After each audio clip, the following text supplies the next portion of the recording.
Hey gamers, and in today's video we're going to be talking about your mommy's, creator of Mid-1, mommy Kafka's best build, and I still called her mommy. Anyways, we're first briefly going to talk about how she works, then we'll be talking about her best relics, eidolons, lightcones, a showcase, and then the best team to run her on. So let's go ahead and talk about how she actually works first in terms of her skills and stuff like that, to kind of give reasoning on why we're running what we're running. There are also going to be timestamps, so if you don't care about this that much and you already know what she does, then feel free to skip to future sections and figure out how to build her. Alright guys, so as far as what her skill does first, she's going to be dealing lightning damage to one singular target and also be hitting enemies adjacent to that enemy. And also with that single target, she'll be proccing off a certain percentage of the DOT that they had on them. It really just depends on the level of, and this kind of plays hand in hand with the talent, because you don't really want to use a skill without dot being on the enemies, because it doesn't really do that much damage on its own.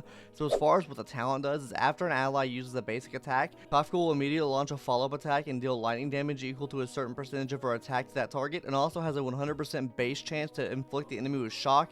This shock will be the same amount as the ultimate gives whenever you use that. So realistically, what you want to do is you want to have someone go before her in the rotation. You want someone to be faster than her, so you can use their basic attack first, you use her skill, and then you use someone else's basic attack after that to keep stacking that lightning damage on the enemy. Preferably it would be someone like a Sampo or someone with DOT to actually proc that debuff off on the enemy, so she's able to do extra damage with her skill attack. But we'll talk about that more towards the end of the video when we talk about team synergies. And as far as her ultimate, guys, she's going to be attacking all enemies. Her base damage with this really doesn't do too much. Where the bulk of this damage comes from is she automatically makes the enemy take a certain percentage of the shock state that they're in. She'll also be giving the enemy lightning DOT equal to a certain percent of her attack, so this is just really good. When you get some of those bonus traces leveled up, this is where it gets a lot more damage, is she'll be able to proc off other dots that are on the enemy rather than just her shock. So it's just really good all around. Honestly, most of her kit's just really important in leveling up, right? And then we'll talk a little bit about her technique, because it's pretty good to enter battle with, because she will be having a 100% base chance to shock enemies, so this will automatically give them dots, so you can use her skill off rip if that's what you want to do. So this is just really good to have as well. Talking about her traces now and how you should be leveling everything up, I would recommend leveling up the ultimate first. The ultimate's going to be giving you your widest array of damage, because it's going to be reproccing shock on all enemies, it's going to be reproccing dots on all enemies, and it's going to be attacking every single enemy. So I would recommend leveling up the ultimate first, the skill second, and then the talent last. I would recommend getting all three of these skills maxed out. You really don't need to put anything into the basic attack, at least at E0 anyways. Just focus on the ultimate, talent, and its skill ability, and you'll be good to go. Also, as far as the bonus traces go, you want to make sure you're getting all of these leveled up, especially Torture, which allows your ultimate to reproc all dots on the enemies rather than just the shock dots. Plunder gives you some extra energy when the enemy is defeated by shock, and then also Thorns as well effectively gives you a 30% effect hit rate up on your ultimate, technique, and talent, so this will help out a lot as far as proccing shock off on the enemies. As far as your smaller nodes goes, I would just go for everything that gives you an attack percent increase and also an effect hit rate increase, which is just about every single thing in her kit, because you want as much effect hit rate to get as much shock off as possible. And then of course the attack percentage is going to help play a role into how much dot she's actually going to do with her shock dot. And I do think these smaller nodes here kind of tell a story of how you actually want to build your Kafka.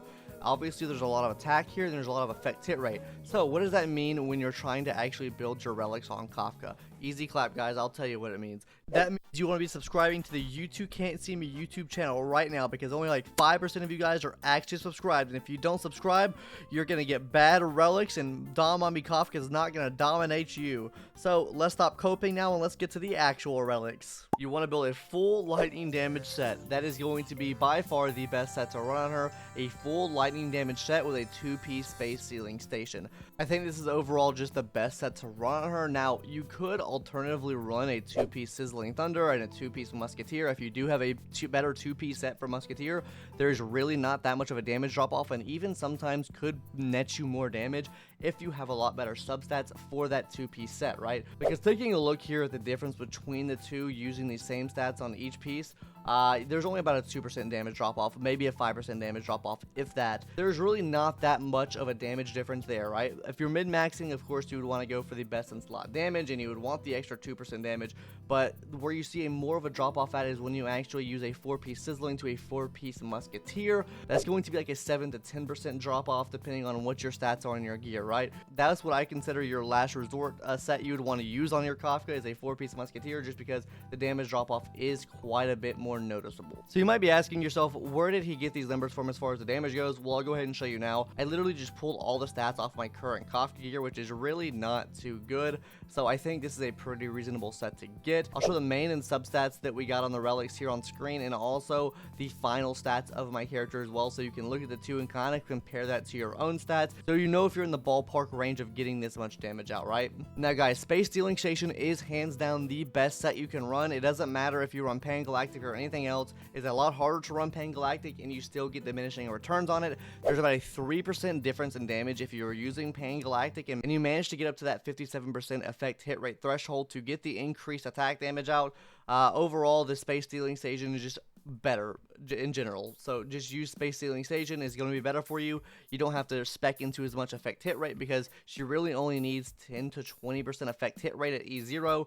Maybe at E1 you need a little bit more, but overall you really only need 10 to 20% effect hit rate to hit shocks off guaranteed every single time. And even without that, you still have like a 90% chance of hitting these shocks off, and I had never missed a shock in my life, even when my effect hit rate was sitting at like 10%. So yeah, just run Space Stealing Station, you'll be good to go. So let's go ahead and take a look at all the main and substats that you want to get for your gear, and then we'll also be comparing Kritka versus Datka. So as far as the boots go, just run speed on the boots. Really simple, really sweet. That's what you want. Just get as high speed as possible, guys.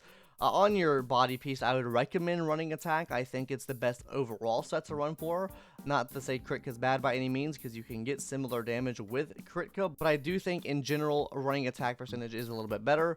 On your sphere, you obviously want to go a lightning damage boost, and then finally for your link rope, guys, just go attack percentage up here. It's going to give you the most dot possible. Now the big debate here, boys, Kritka versus Datka. Now if we take a look at this stat line here, the only thing I adjusted as far as like my relic stats go is I changed the body piece to a crit rate body, and then I also swapped some of my pieces around to get around an 80% crit damage. There's about a 21% increase in upfront damage. This is not talking about dots or anything like that, because there is a pretty significant drop off in your dots you're going to be doing, which is around a 16% drop off, which actually is a bit more than your 21% increase, just because the dots are a bit higher than your actual damage up front, right? So I think if you could build more crit damage into her, she could be more viable. I'm just using these pieces that I have and showing you the stats compared to what I could have if I wanted to actually run Kritka in my own build and stuff like that. So there is a bit of a higher damage drop off here, but I do think it could even out or get very, very, very close to Datka if you just have better crit pieces lying around.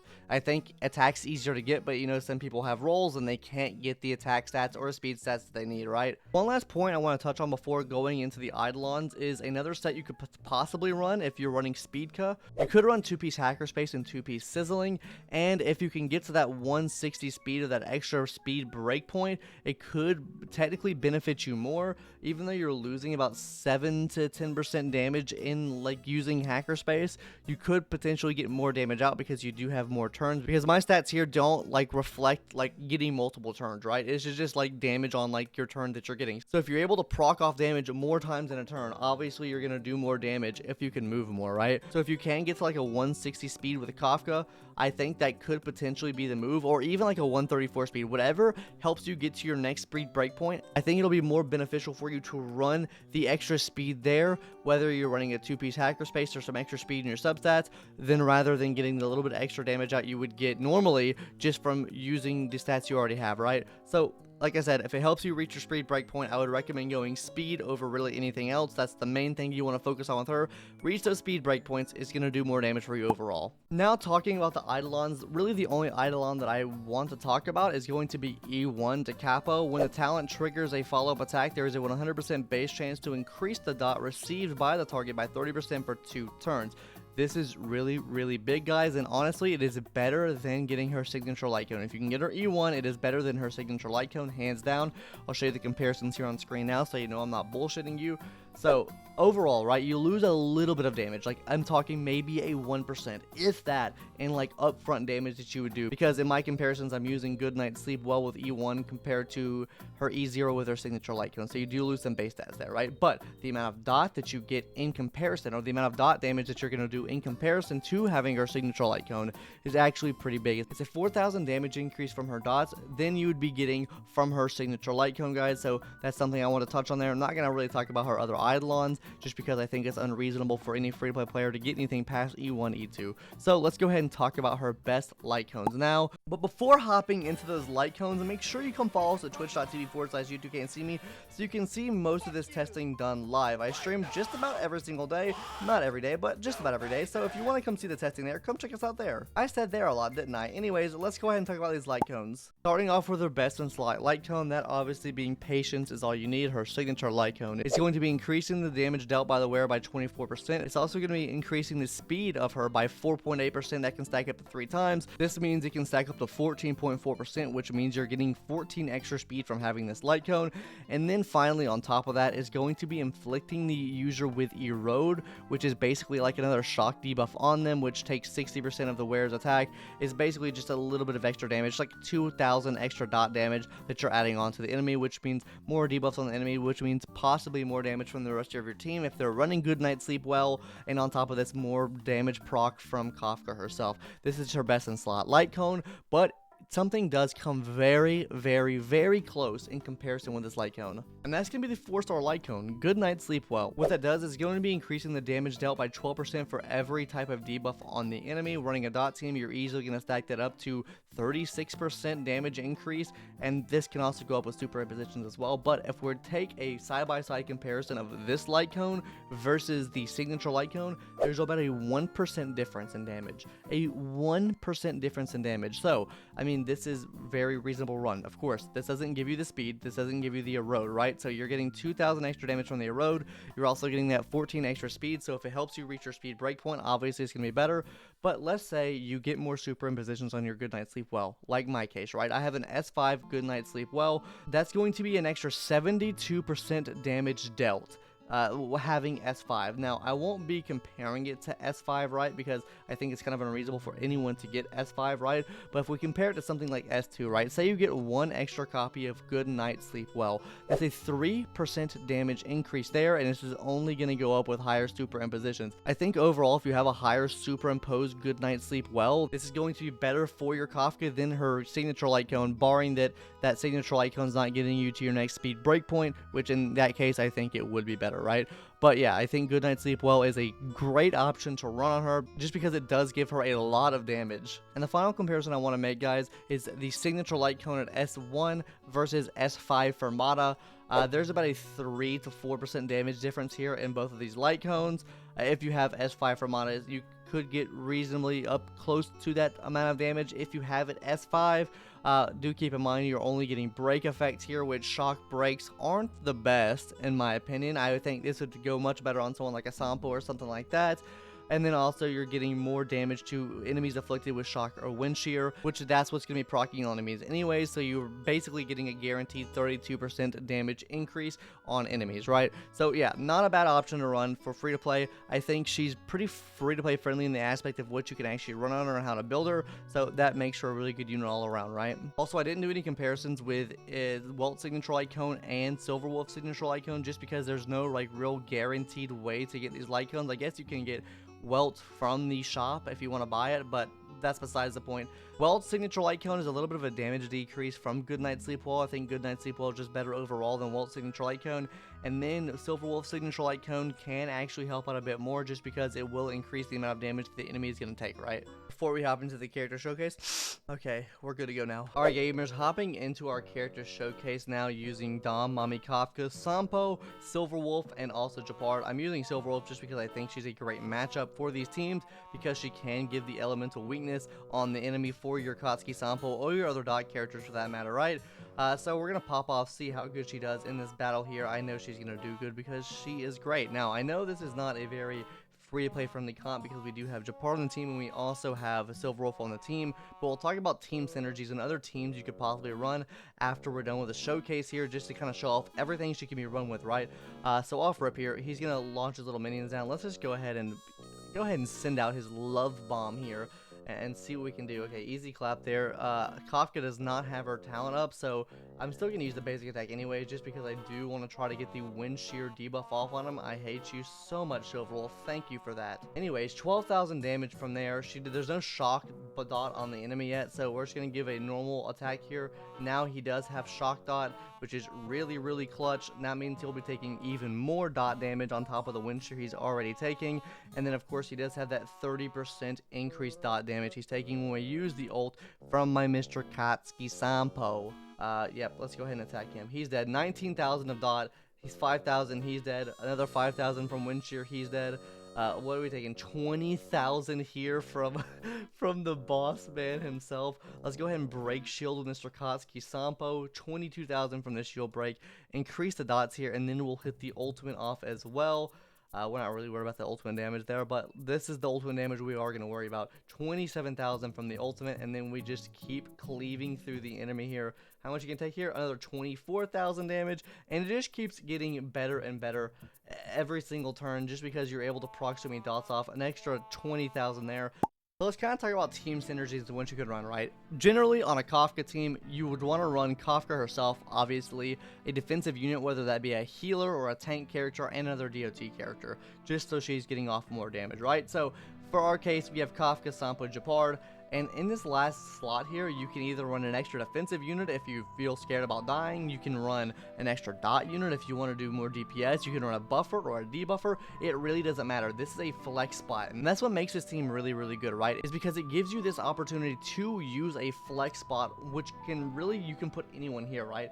Whereas if you look at someone like a Jing Yuan team, right, you really don't have anywhere to flex, right? Like, of course, you need a Ting Yun on the team. You have to use Ting Yun on the team. You have to use, like, a tanker on the team, right? You have to use Jing Yuan, and then you need someone to increase his speed. So you're going to need either an Asta on the team, or you're going to need a Bronny on the team to increase his action in order to get his lightning load out. Whereas with this team right here, it gives you a lot of wiggle room and flex. You don't really necessarily need anything here. I could run an Asta here, right? I could run a Luca here if I wanted more dots. I can run a Bronny here. I can run a Silver Wolf here. Really, this last slot's going to be up to you. I think Silver Wolf works the best in most situations with her, but that's going to be depending on what you want to do, right? Now, as far as building the other characters on this team, I would recommend probably building 1 or 2 characters with higher speed than her, especially if you're running double dots, so you can proc those dots off before she moves. That means you are getting higher damage off rip compared to like doing her like normal mediocre damage up front, right? So that's how I recommend building the teams. But yeah, gamers, that's really gonna do it for today's video on Miss Kafka herself. Are you enjoying your Kafka if you pulled her already, or did this video make you decide to pull Kafka? Anyways, like I said, that's gonna do it for today's video. Subscribe if you haven't already. We're gonna have more Honkai style role content coming out, and also I'll be putting out a video on me playing Genshin after like 1.5 years to see if it's gotten any better, because I didn't like the game too much when I quit, so let's see if the game's gotten any better now. Anyways, that's gonna do it. See you guys later, and yeah, have a good one. Bye bye.